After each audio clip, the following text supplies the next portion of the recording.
Governor Caleb Mutfwang commissions Potato Lab, flags of fertilizer distribution in Plateau State.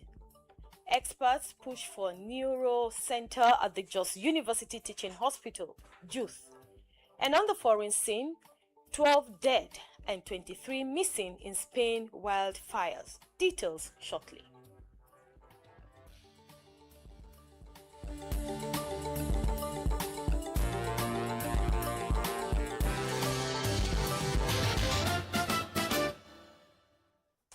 Glad to have you join us on Global News tonight. I am Feriza Gofuen. President Bola Ahmed Tinubu has declined assent to two bills passed by the National Assembly, citing constitutional powers and the need to address what he considers deficiencies in them. The Senate was formally notified of the president's decision through two separate letters read during yesterday's plenary by its president, Godswill Akpabio.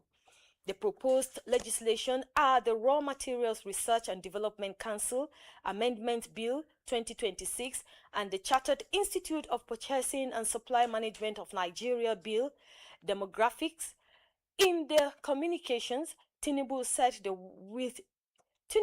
he withheld assent to the bills pursuant to Section 58(4) of the 1999 Constitution as amended. On the Raw Materials Research and Development Council Amendment Bill, the President explained that it contains structural errors and drafting that make it unsuitable for assent. He noted that the long title of the bill failed to reflect its principal policy objective of promoting the development, protection and processing of Nigeria's raw materials, demographics. According to him, the long title should expressly state the proposed amendment seeks to provide for the development and protection of Nigeria's raw materials, local manufacturing and processing industries, demographics. Tinubu also identified inconsistencies in Section 2 of the bill, saying it incorrectly presented the functions of the council as the objectives of the legislation. He explained that objectives are intended to state the policy goals and not enforceable. The President further faulted the insertion of new operational provisions relating to value addition to raw materials between the existing financial provisions of the Principal Act. He said the new sections were wrongly placed between provisions dealing with the Council's finances and annual accounts, making the amendments incoherent. Akpabio, after reading the letter, directed that communication be referred to the Senate Committee on Rules and Business for further legislative action. On the Chartered Institute of Purchasing and Supply Management of Nigeria Establishment Amendment Bill, the President said that although most of the proposed amendments are commendable, some provisions sought to confer regulatory powers on the institute beyond its statutory mandate. He specifically objected to the proposed amendment to Clause 8, which seeks to insert new subclauses 10 to 15 into Section 11 of the Principal Act. According to the President, one of the provisions would compel incorporated entities and organizations to notify the Institute within 1 month of appointing a head of procurement and supply chain. Tinubu urged that the requirement was legally unattainable because the Institute is not statutory regulator of such organizations. Plateau State Governor Caleb Mutfwang has commissioned the Tissue Culture Laboratory Processing Centers and the distribution and sale of farm inputs in Mongu local government to boost potato production in the state. Governor Mutfwang also flagged off the distribution of assorted fertilizers for 2026 farming season in Jos, South local government. Mutfwang also inspected the ongoing renovation work at the NYSC orientation camp in Mongu local government area, commissioning the Tissue Culture Laboratory and Potato Value Chain Processing Center, as well as distribution of farm inputs in Mongu. Governor Caleb Mutfwang assured that Plateau potato chain compete globally in terms of quality, saying his administration was challenged to improve the Plateau potato. Governor Mutfwang said his administration has procured 500 trucks of assorted fertilizers to be sold at subsidized rate to farmers in the 17 local government areas, making commitments that government will buy farm produce from farmers to cushion post-harvest losses. Chairman of the Plateau State House of Assembly Committee on Education, Science and Technology, Theodore Meyaki, says investing in the education sector is essential for sustainable growth and development. The lawmaker made the assertion during the continuation of the committee's oversight visit to some MDAs under his supervision. Our House of Assembly correspondent completes the report. Chairman of the committee, Theodore Meyaki, said the committee is committed to ensuring that government resources are properly utilized to improve learning outcomes. According to the lawmaker, the 10th Assembly will henceforth deliberate on critical societal issues and provide possible sustainable solutions to improve the livelihood of citizens. There's no gainsaying that this ministry stands at a critical threshold in the development agenda of Plateau State.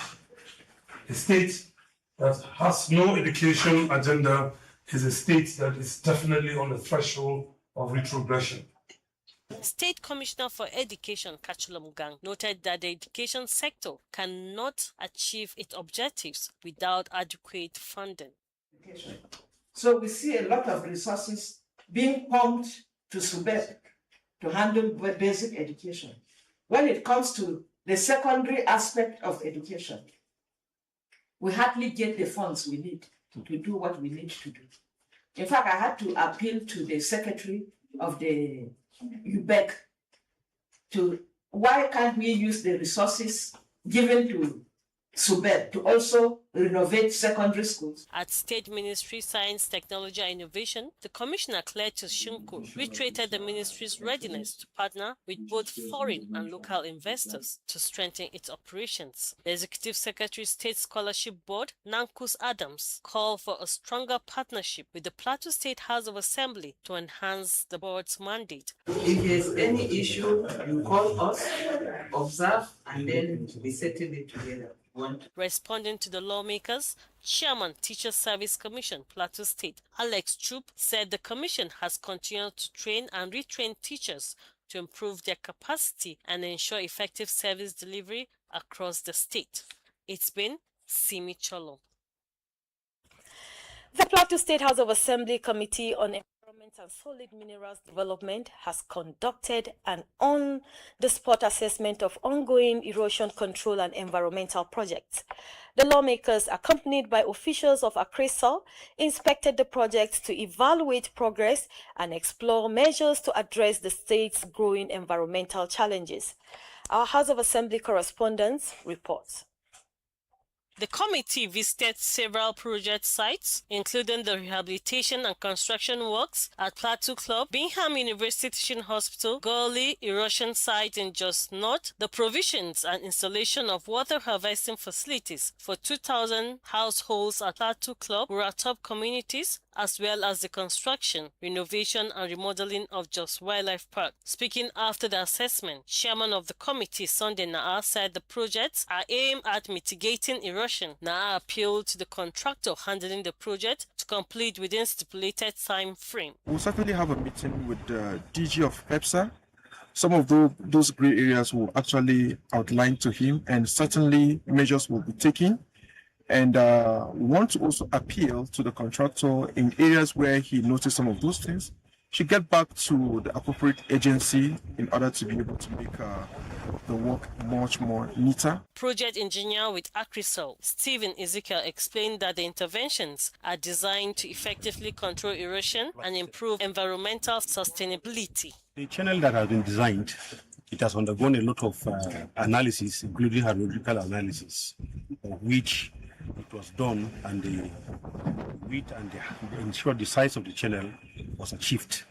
And in view of that, whatever flow that is coming in, we have considered a return period of over 50 years. It's been Simi Cholo. Management and staff of Plateau Radio Television Corporation have felicitated with the General Manager, Rita Kachalompam, on the remarkable milestone of 3 years of impactful leadership and service.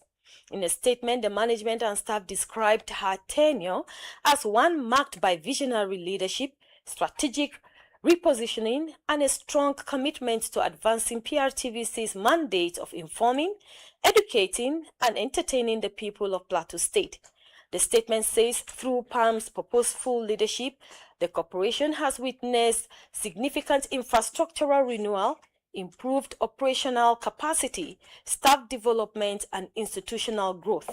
It applauds the commitment of the General Manager to building a more professional, people-centered, and sustainable broadcast institution, which reflects the vision of making PRTVC a leading public broadcasting outfit in Nigeria.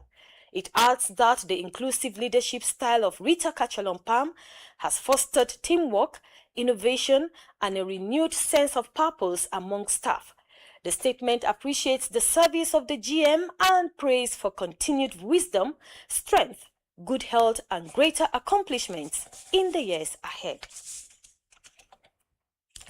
Up next on Global News, Federal University of Education Pangshin trains non-teaching staff. Please stay with us.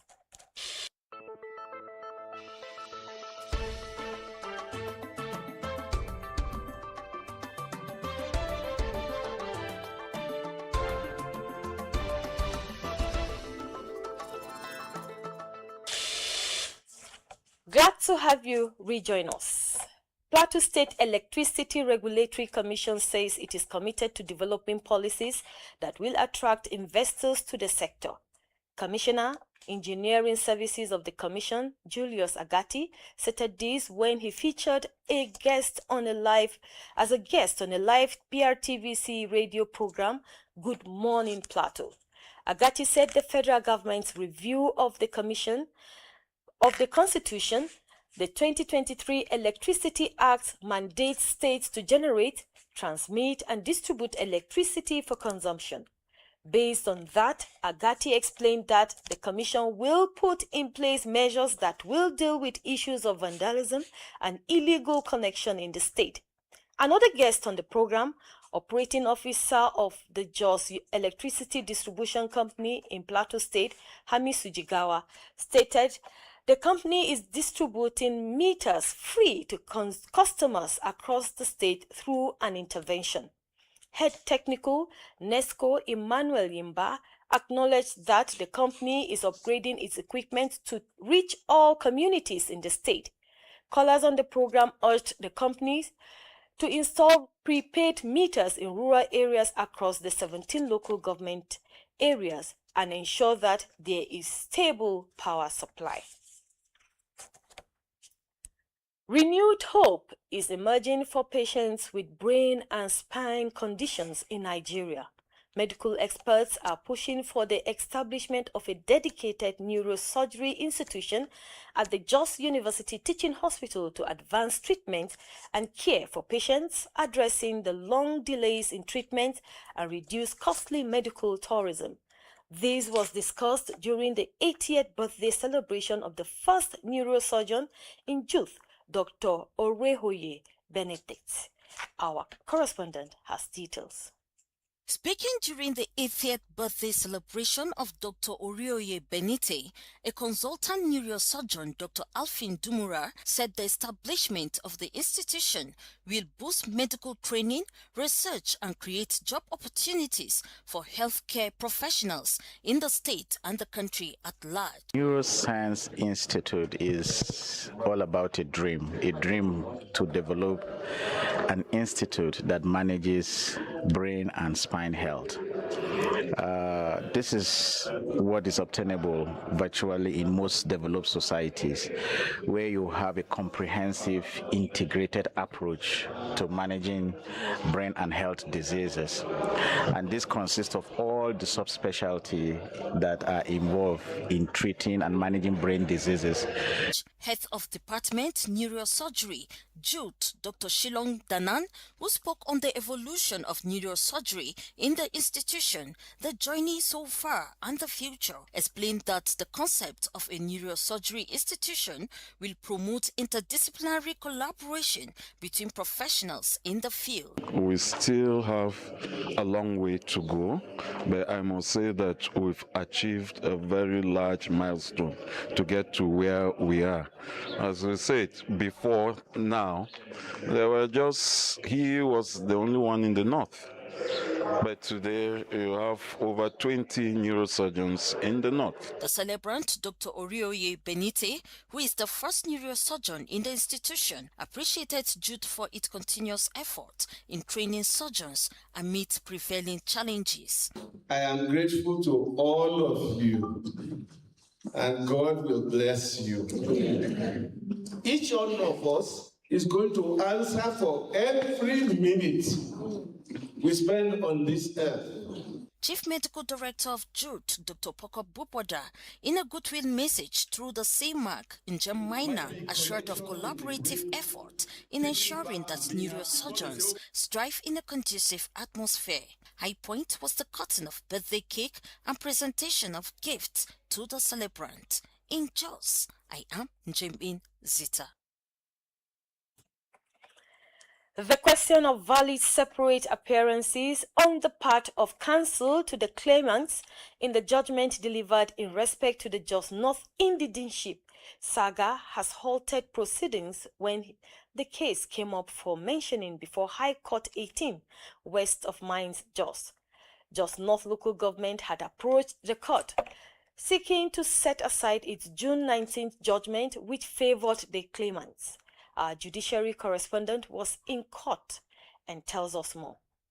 The case was for the application of Jos North Local Government Council for the court to set aside its earlier judgment. Reason being that Jos North Local Government Council was not validly served with hearing notice before judgment was delivered on the matter. Also, that the originating summons upon which the judgment was predicated on was incurably defective. The Bureau Nationality of Jos North Local Government, through their counsel Edward Pajok, a senior advocate of Nigeria, also filed their application to be joined as defendants in the suit. So also was Garba Pool and Gideon Kutu, senior advocates of Nigeria, who also filed similar applications on behalf of Anaguta and Afizere communities, also on the basis that they are the original indigenes of Jos North Local Government area. However, when the court settled down to take the applications, it couldn't go on in that direction because of the questions of separate appearances of lawyers of the claimants. Isiaka Diko and Yakubu Ruba, both senior advocates of Nigeria, announced their appearance for the claimants. At that, a legal battle for compliance to rules of court took center stage. Garba Pool opened the floor by objecting to how Ruba and Diko came into the matter without due process, submitting that the Plateau State procedural rule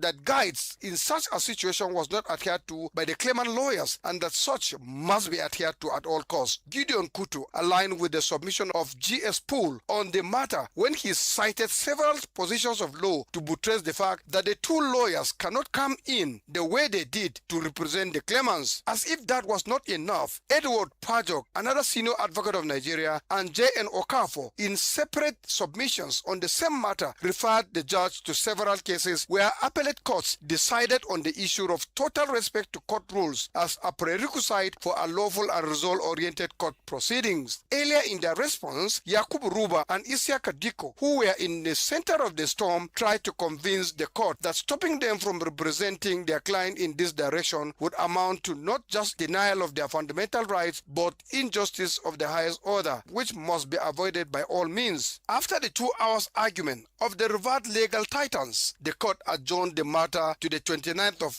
October 2026 for ruling on the objections of the defendants' counsel. I am Friday Derwa. Moving on, the Federal University of Education Pangshin, FUEP, has taken a significant step towards strengthening its administrative system with a one-day capacity building workshop designed to clarify the roles, responsibilities, and operational structures of non-teaching staff. The workshop, which was held at the University Auditorium, brought together principal officers, administrators, and resource persons to equip staff with the knowledge needed to support the institution's vision of becoming one of Nigeria's leading universities. Declaring the workshop open, the Vice-Chancellor, Professor Noel Wanang, represented by the Dean of the College of Sciences, Professor Dung Dauda, emphasized that universities thrive not only on academic excellence, but also on efficient administration and support services. According to him, the success of any university depends on the effectiveness of its offices, laboratories, libraries, health facilities, and the personnel who ensure their smooth operation. Speaking on the theme, roles and responsibilities within the university system, Professor Wanang described the training as timely and necessary, stressing that accountability, order, and professionalism are essential ingredients for institutional growth. The Registrar, Longton Yadok, in his keynote address, underscored the critical role of non-teaching staff in sustaining university operations. He noted that while lecturers drive teaching and research, administrative personnel remain the backbone of service delivery, records management, policy implementation, and institutional governance. Yadok further explained that FUEP's transition from a college of education to a university presents new opportunities and responsibilities, including greater autonomy in academic programming and institutional development. A major highlight of the workshop was a presentation by former Registrar of the University of Jos, Mr. Monde Dajen, who delivered a paper on administrative structures, processes, and procedures within the university system. The workshop reflects FUEP's commitments to continuous staff development and the creation of a professional administrative culture capable of supporting academic excellence and sustainable institutional growth. And on the foreign scene, at least 12 people have died in a wildfire in southern Spain, with early indications suggesting 4 of the victims are British, according to a local official. Hundreds of emergency responders are working to extinguishing the blaze around Los Calados, Almeria. Officials say they have never had such a devastating fire. The bodies of the victims were found near the small village of Badar, just outside Los Calados, where 23 others are still missing and hundreds of residents have been evacuated. The fire is more or less under control, but if the wind picks up again, things could get complicated. The mayor of nearby town, Antes, tells Spanish media. Meanwhile, the UK Foreign Office is in touch with the relevant authorities in Spain over the concerning reports of British casualties. Downing Street says a sustained heat wave with temperatures of around 40 degrees Celsius has caused wildfires across southern Europe this summer. And that is it on Global News this evening, except for the recap. In the news, we told you that President Bola Ahmed Tinubu has declined assent to 2 bills passed by the National Assembly, citing constitutional powers and the need to address what he considers deficiencies in them. The Senate was formally notified of the president's decision through 2 separate letters read during yesterday's plenary by its president, Godswill Akpabio.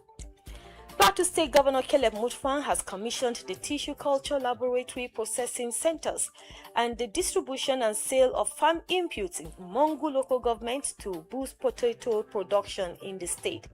Governor Mutfwang also flagged up the distribution of assorted fertilizers for 2026 farming season in Jos South local government. Medical experts are pushing for the establishment of a dedicated neurosurgery institution at the Jos University Teaching Hospital to advance treatment and care for patients, addressing the long delays in treatment and reduce costly medical tourism. This was discussed during the 80th birthday celebration of the first neurosurgeon in Youth. And finally, at least 12 people have died in a wildfire in southern Spain, with early indications suggesting 4 of the victims are British, according to a local official. Hundreds of emergency responders are working to extinguish the blaze around Los Calados, Almeria. Officials say they have never had such a devastating fire. That is it on Global News this evening. Many thanks for watching. Good night and have a great weekend.